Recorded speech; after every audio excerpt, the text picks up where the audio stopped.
Unlock the secret to effortless, pixel-perfect design in Webflow with the Style Selector. Let's dive into mastering Webflow's Style Selector.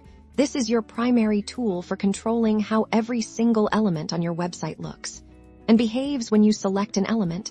You'll see the Style panel appear on the right. The very top is where the magic happens, the Selector field.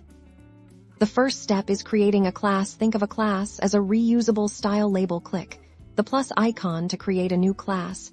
Give it a descriptive name, something that clearly tells you what it's styling, like hero title for a heading or card image for an image in a card. Consistency is key.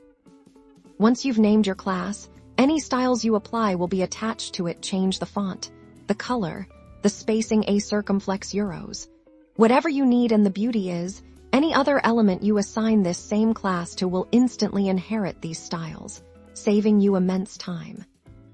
Now, let's say you have another element, like a button, that needs a specific style. Select the button, and again, click the plus icon to create a new, unique class for it. Perhaps primary button. Apply its specific styles, a circumflex euros, a background color, border, and padding.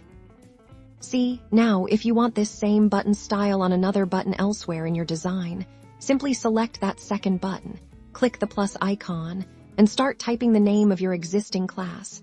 Primary button. Webflow will suggest it, and as soon as you select it, the styles are applied. It's that simple.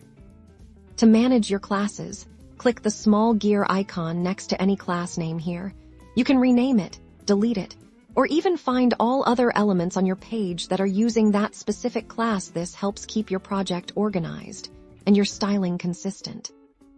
Mastering the Style Selector is fundamental to efficient and professional Webflow development. It's your pathway to a polished, responsive, and easy-to-manage website. Start using classes today and transform your Webflow workflow.